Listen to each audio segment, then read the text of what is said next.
Hi, hello. Thank you for having me. My name is Patchwork Monoceros.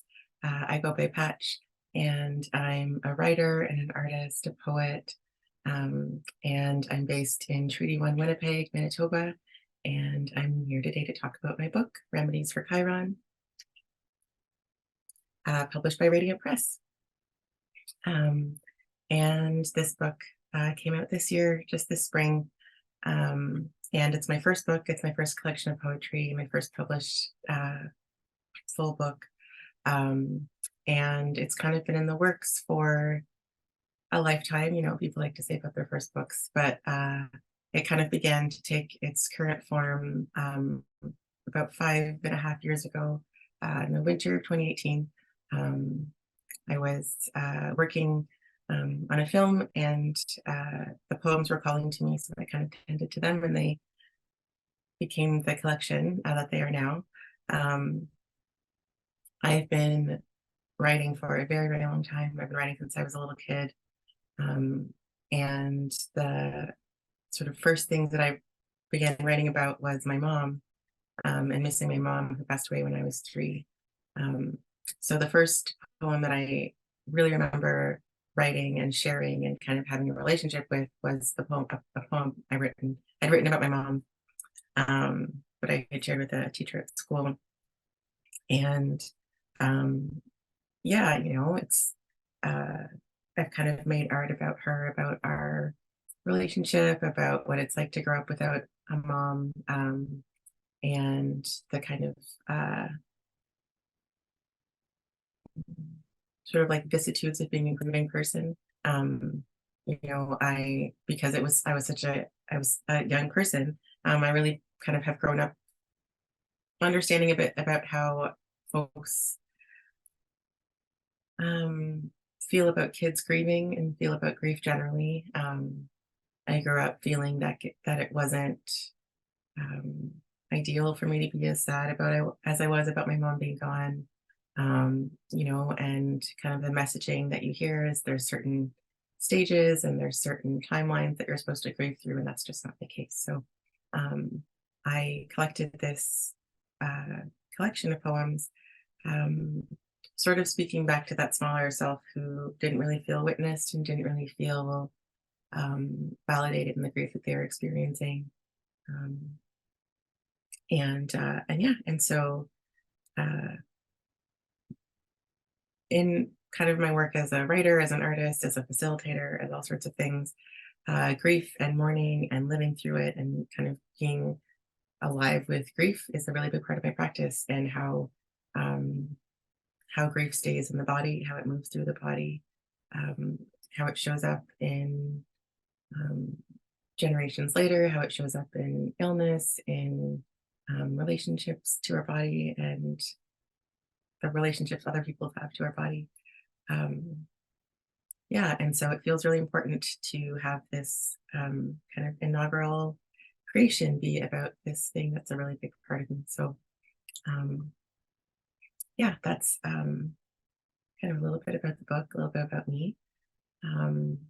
And I wanted to share also today, so that we're recording this on Truth and Reconciliation Day, and all of the poems that I wrote, with the exception of a few of them, are written in Canada and Turtle Island. And I was able to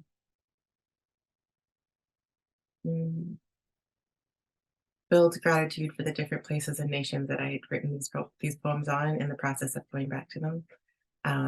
And such a major part of Truth and Reconciliation is the fact that grief is not acknowledged and that harm is not acknowledged, and that Indigenous folks are expected not to be alive in their grief. And that's not the case. So it's kind of the energy of today. And yeah, I just want to thank all of the Indigenous folks and activists and knowledge keepers and folks that have taught me lots of things, but are also holding actions today, holding space today, working through grief today. So just sending up some light to them. Yeah, so I'll just read a couple of poems here.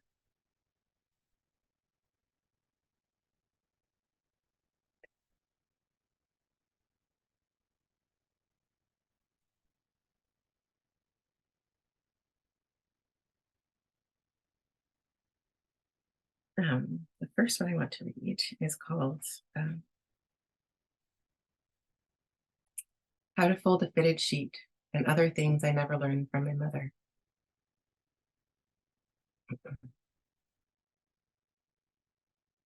In a recent trip to the laundromat, crammed into scrunched gathers, I found myself.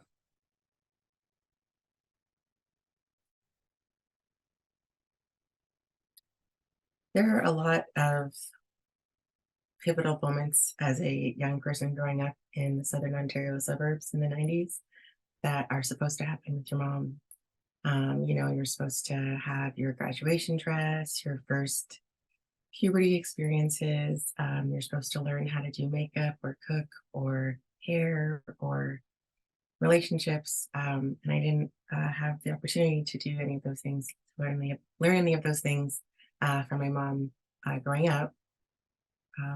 But her kind of memory and energy and the legacy that she left behind, just as the person that she was, did still kind of inform so many things about how I approach those kind of pivotal events. And a lot of,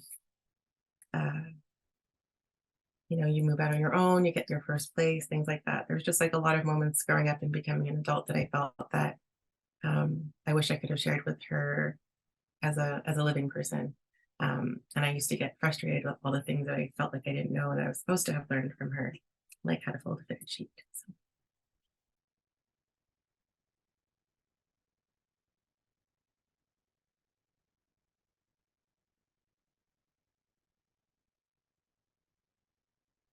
this next piece is called Nice to Meet You. Yeah, nice to meet you. Nice to meet you. How many languages do I speak these words? NTMY. Flat hands together. Number one, handshake together. Point, inhale, sip, smudge, exhale. Purple roots, soft leaves, cut above ground. Lay in boiled water, not boiling. Be gentle with the fronds. This leaf grows this way here, but not there. What does this medicine look like where your roots grow? Washed lightly in soft smoke healing, my meditation glitches to the photo of a brightly lit, white, blonde, and blue woman, smile stretched across her colonizing face. Her caption shouts the anticipation for her new book about herbal healing wands. Smudging rituals, it's called. White people are so skilled at ruin. At home, I open my door to the hazy sweetness of sandalwood. My dead mom's favorite, so says her last living bestie. In the after swallow of this tea, sage and sweetgrass. An earthy tang recalls cerasee and senna to my tongue, a nervine bitterness, dark jewel-toned elixir, more malachite than emerald. A darkness rich in tonic and temporality. So many stories to undo. So some of the inspirations for this poem, as part of my kind of life and work within disability justice for the last many, many years, and for lots of other reasons, I went to school to learn American Sign Language a number of years ago and was able to be involved in queer and trans deaf community when I was in Ontario and kind of beyond in theater and other things. And as one of the ways that my neurodivergent brain works, I script a lot of things in my head. So I kind of, run through conversations before I have them. Or I might have whole conversations with myself before even thinking about having them out loud. It's not always conscious or intentional, but it happens. And if my first language is English, but if I have another language kind of um, circulating in my mind or in my body, it happens in my scripting mentally. So when I was growing up and learning French, I would often speak in French in my head, or half French, half English. And as ASL became one of the languages that I knew, it's also how some of the conversations or anything kind of happened in my head. So nice to meet you is one of the first phrases that you learn, or I've learned when you're learning ASL. And it is part of what interests me, or is interesting about ASL, is that it isn't a direct translation of English. English, it's a whole other language. So the gestures, the hand shapes, things like that are completely, the facial expressions, all of that is part of the language and part of how you communicate your tone. So nice to meet you. When I speak flat hands together, number one hand shape together, that's how you kind of shape the, shape how to sign nice to meet you. That's kind of where that one comes from. And this poem sort of began percolating in my first year. This is, I think, the only in the body of the work poem that was written in Winnipeg after I moved here. Like, you know, started here. And I had the opportunity to have a really special afternoon with BIPOC folks, Black, Indigenous, POC folks, creative folks, talking about meeting each other and sharing space with each other, and kind of greeting rituals, and tea, sage tea, sweetgrass tea, sage and sweetgrass tea were shared that day. And I wanted to write about it. So that's kind of where that one came from. I actually want to, I don't know, dedicate that one to Tasha Spillett, because she was present that day, and she's just a really amazing writer, special human, mom, brilliant creator, who is kind of like a creator of a creator kinship that I have here. So yeah, grateful for Tasha.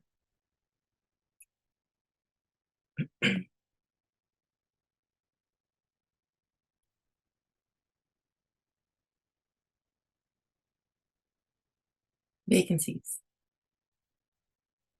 First the crash, century-old plaster, rot, debris crumbling upon my surprised self. Me, an unsuspecting mixed muffet, usurped again whilst in the low-rent throes of urban center adulting.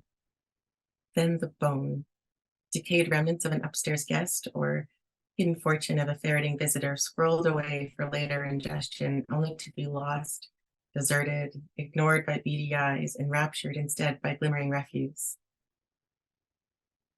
Once upon a time, when I was living in Toronto as a younger adult person, in an apartment building that had some structural issues, I was hanging out and washing the dishes, and the ceiling fell on me, and there was things in there. That's what happens about.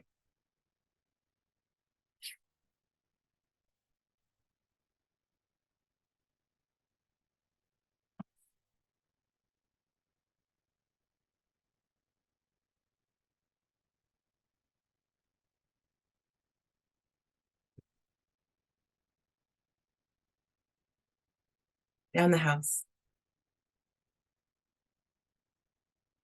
Down the house is the green tiles in my grandma's bathroom. Walls, floor, tub, and toilet, all a matching shade of what must have been sold as avocado. Is the smell of cinnamon-flavored toothpaste blended with bars of Irish Spring, bought in bulk a decade ago. I checked, and the toothpaste expired in 2006. The taste of varnished wood crushed into the spaces between my teeth as I chewed her cherry bed frame. Gnaw marks and faded initials etched scars across the footboard where I rested my chin to watch The Price is Right and Y&R. Night jasmine swirling through the window screen. Familiar pilling of overused comforters. Textile goosebumps brush themselves across my calves. Growing older and realizing that house will soon disappear from our family map. Never having an electric dryer, home is the coarse and crispy comfort of her line-dried towels, scented faintly of vinegar to keep them soft. Snapshots of my growing body as I stood before the full-length mirror in the hall over the years, reveling in only child amusement. I would suck in my belly or puff out my cheeks, trying on different selves that no one could see.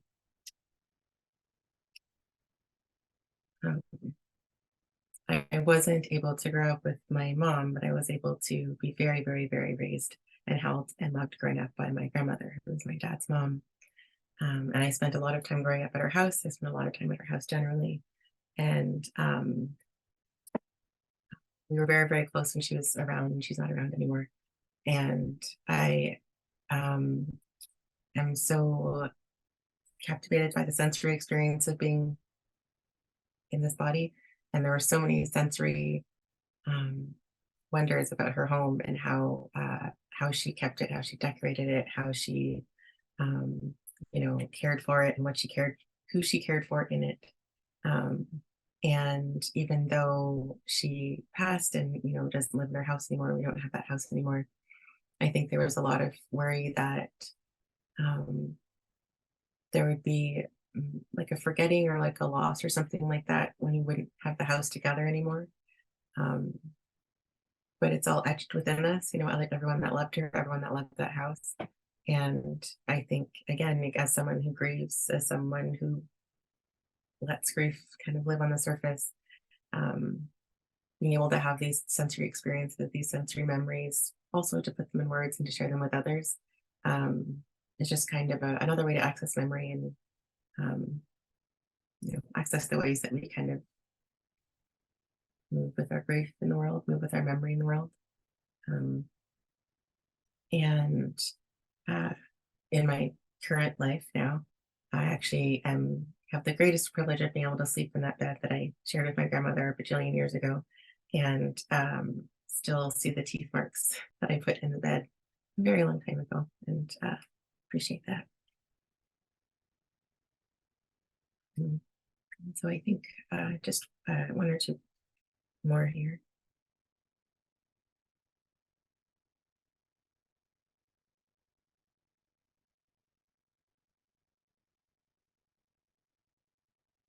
Sing song. The first time I remember hearing her voice, I was lying on the ultramarine blue carpet of my grandmother's living room.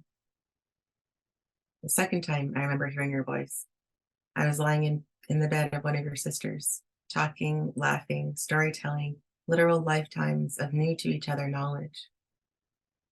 She said my name and I heard you. The third time I remember hearing her voice, I was lying in bed with my cats. I called them to me. Come here, you said.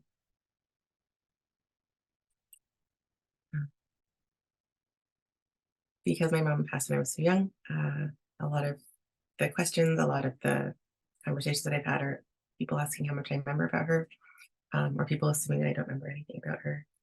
And one of the things that I did feel like I was missing growing up and that I didn't really have kind of lived memory for was the sound of her voice. I was very young when it stopped being heard, so that was just something I kind of didn't really think about, but didn't really think about as a thing that could change in my lifetime.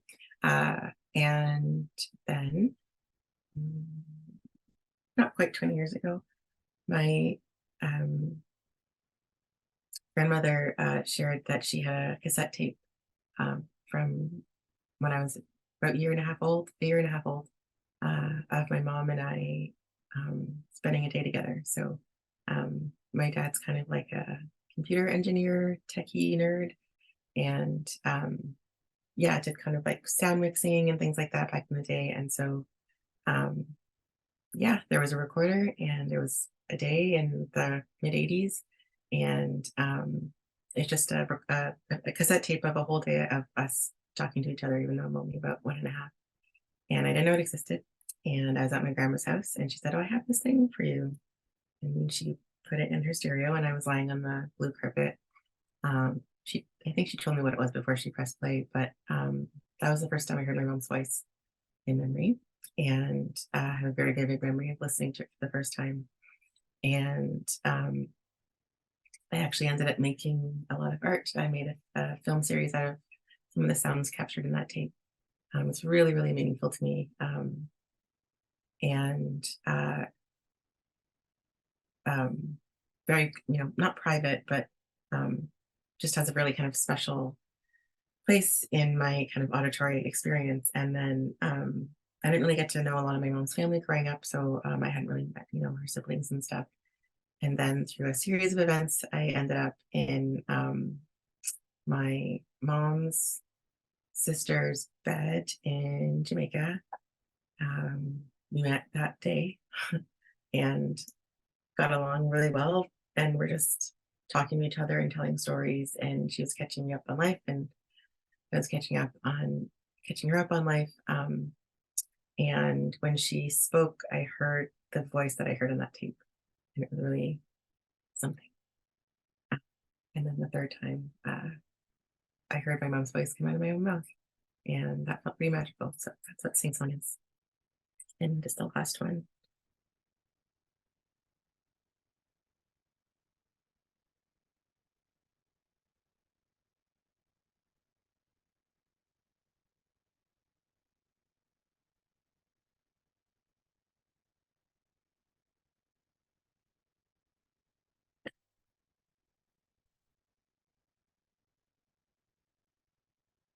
I think a lot about ancestors, and I write a lot about ancestors and make a lot of art thinking about that. And part of that is just being a grieving person, a person living with that. But it's also someone who's queer and Black and trans and disabled and chronically ill. And I have so many intersections that can feel alienating sometimes because, I don't necessarily have folks that have that same experience close to me.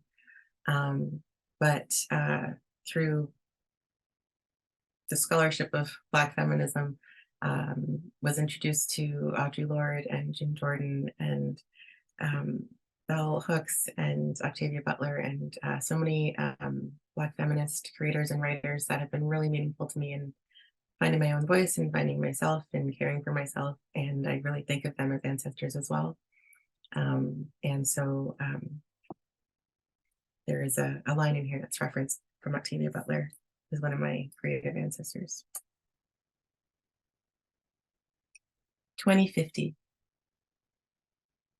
No basements, no attics, no stairs of any kind, a room for sleep, a room for work, a room to gather, a room for visitors, a room for sun, a garden, a tree or more, in rhythm to season, no highways, no condos, no neighbors too near, places for feast and for fire, spaces for board games and game plans for justice, beast and bird aplenty, kin-made adornments through every doorway, a me-made creation facing each direction. So be it, see to it. So be it, see to it is a quote from Octavia Butler that she wrote to herself in a list of goals that she had for her life and her publishing career and her creativity and just kind of her place. And it's something that I channel and come back to when things feel hard to continue. Things as they are, so be it. You still got to do the work, see to it. Thank you. That's, again, I'm just gonna, my lovely book, Remedies for Chiron. Thank you, Radiant Press, for helping me create this beautiful thing. You can't tell in the video, but this is a tactile cover.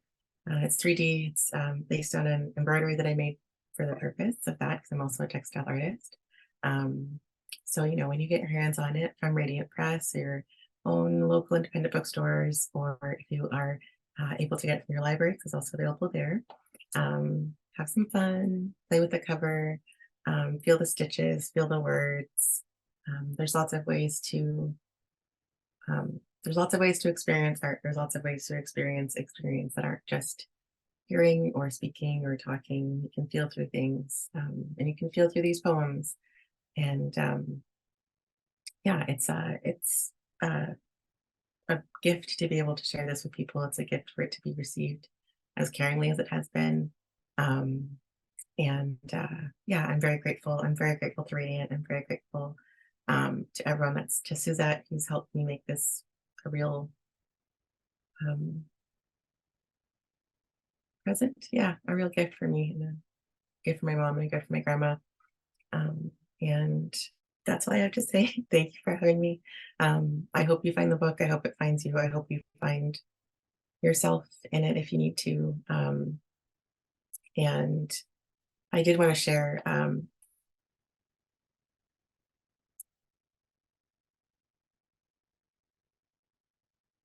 to my complex bodied, jumble minded, neuro divine beloveds, to my nibblings by blood and other bonds, and to my younger self, thank you for persisting me into existence. Thank you.